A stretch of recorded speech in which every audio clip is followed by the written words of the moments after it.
If it's just an workplace violence, sure, they get mad. He pulls out his gun and he starts firing away. We've seen that happen of workplace violence. We call it going postal because it started in the post office. We've seen that happen. This was not workplace violence, because workplace violence is not something that's overly planned. Somebody just walks in and starts shooting people. They don't bring their wife. They don't plant tons and tons of pipe bombs that are capable of being detonated with remote control. This was a full-blown terror attack, and you freaking leftists have got to understand that and know it.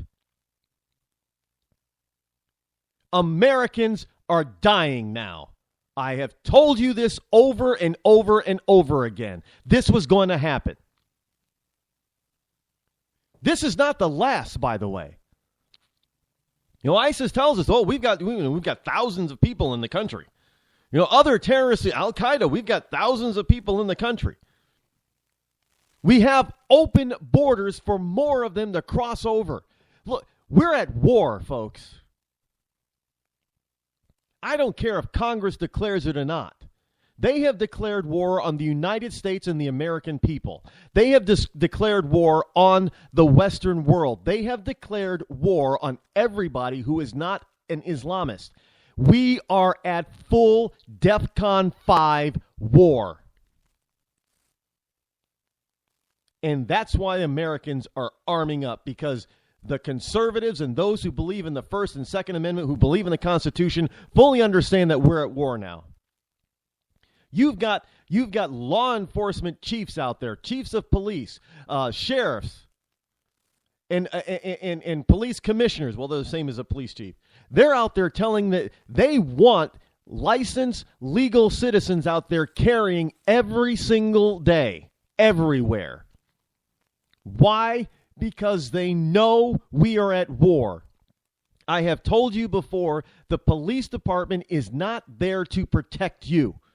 They're there to uphold the law.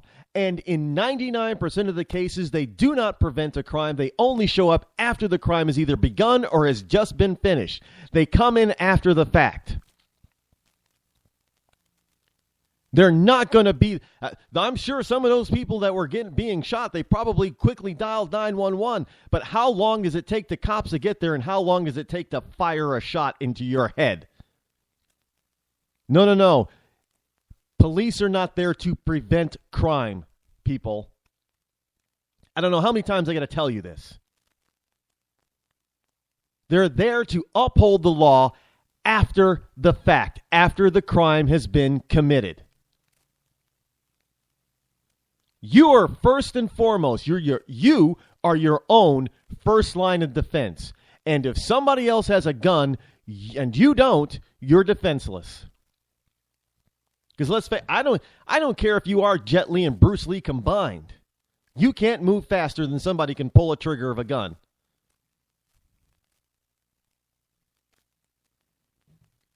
This is absolutely mind-boggling that we have all these people out there that are trying to hold off, saying, well, we're not sure. Yes, it is terror. It was a terrorist attack. I mean, we know who this person is now. We know where they went. We know where he got his wife.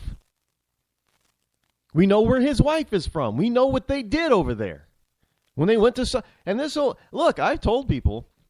People have always told me, well, Rod, the Saudis aren't our friends. Look at I know the Saudis aren't our friends. I know that. I think most conservatives understand that the Saudis are not our ally. Not as we like to consider an ally. But hey, the whole thing, the enemy of my enemy is my friend for now. We know that the 9/11 attackers that flew the planes all over into the ground and into the towers and into the Pentagon, we know that 19 or 20 of them were Saudis. We know that this current attack, this Saeed Farouk, he went to Saudi Arabia. He was a Saudi himself. I don't think his wife was his wife, I don't think was a Saudi, but she was still an Islamist. I mean, from the reports that I'm hearing and seeing, He was driving, and she was the one firing the automatic out the back window at the police. Look, this whole notion that, well, these are women and children that we're trying to save.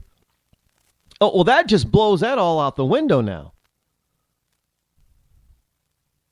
I was saying before, well, maybe we should let the women and children in, but be careful with the women and children because, hey, well, the Tsarnaev brothers, who were the Boston Marathon bombers a couple of years ago, they were refugees.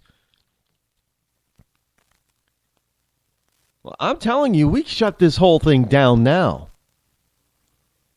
You do more than start monitoring the Islamists that we have in this country already. You start sending some of them back. You don't allow more of them to become citizens. Look, Islam is more than a religion. Islam is a way of life, and it's a governance. It's a form of government. It is diametrically opposed to our government and our Constitution.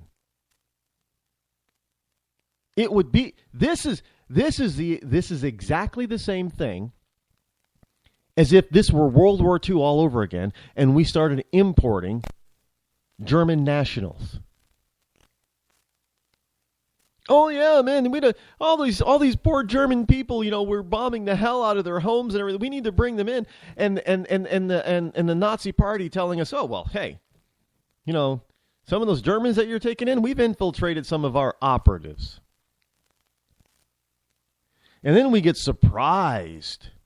Then we're surprised when a Nazi blows up something, a military installation or something. Oh my! How did that happen? This is the same thing. We know they're here. We know they're among us.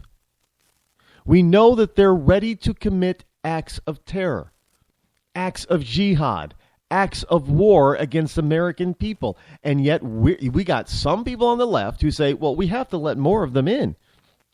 We can't close our borders and keep them from crossing illegally. We can lose them. They can come here and they can go anywhere in the country and we can lose track of them. It doesn't mean that they're terrorists. Oh, he goes to Saudi Arabia.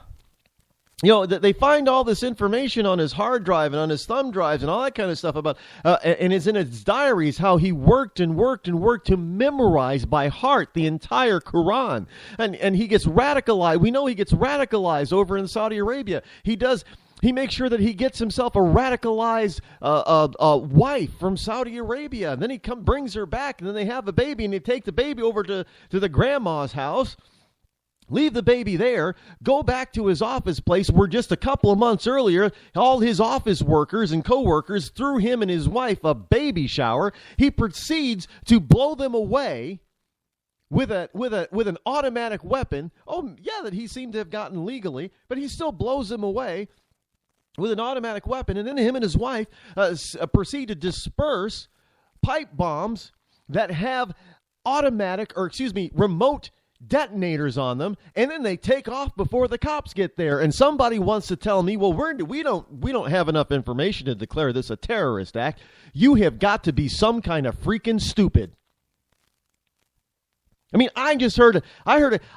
there's a program that I listen to off and on every once in a while here in New England, where it's a financial program.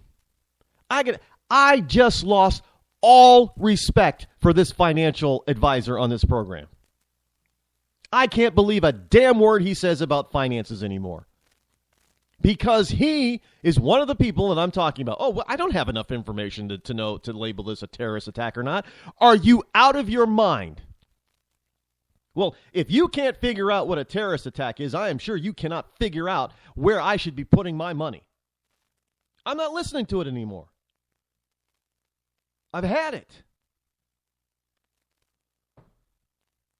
I don't know about you, but there is no logic in the liberal mindset.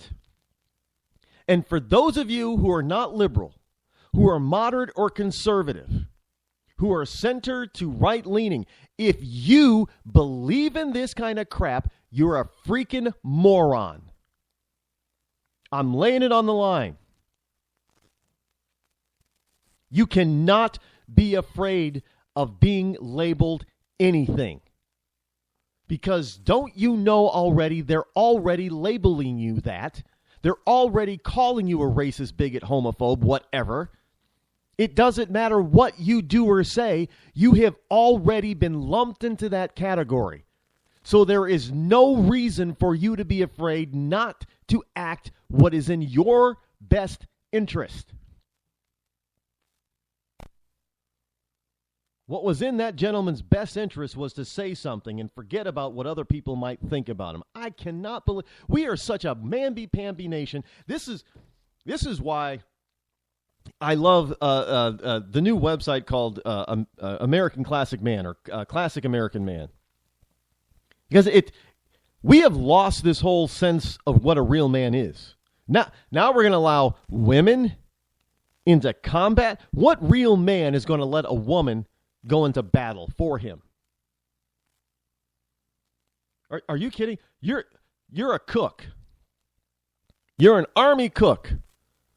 And you're going to sit behind the stove and watch this female with her AK-47 or whatever gun that she's got go marching off with the other guys into frontline battle. And you're going to stay back there behind the... Oh, hell no. I'd be telling that one, I said, I'm sorry, here, give me your uniform, give me your gun. You get back here and cook, I'm taking your place. There is no way in hell we should be allowing this. Now, the real men of this country need to stand up, and we need to start teaching other males how to be real men. That guy out in California who was too scared to say something because he was afraid to be called a racist is not a real man. I mean, that is the most ridiculous, redonkulous excuse I've ever heard. He must have been, I don't know what his politics are, but I can't believe that he was a real man conservative, being afraid of some liberals calling him a racist if he said something. Just think about it. If he had said something, maybe there's a good possibility that 14 people who are now dead would still be alive. If he said something and a real law enforcement agency went out there and did a real investigation, real look-see, we might not have 14 dead Americans today. Now, you want to tell me that those 14 lives are worth your reputation of being possibly called a racist or a bigot? I'm sorry. Your reputation is not that valuable.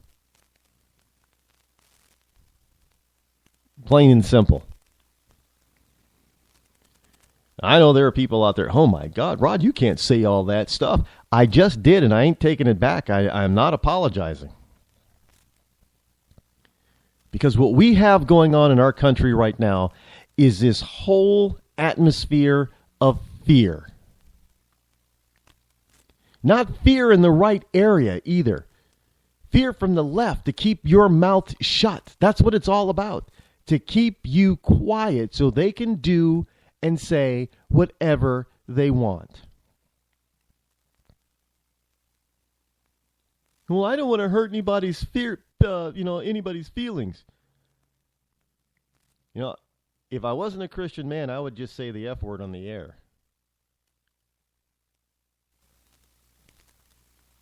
Plain and simple. It does not matter. If you have a strong, logical suspicion that something is not right, then you better be prepared for that not right to come true.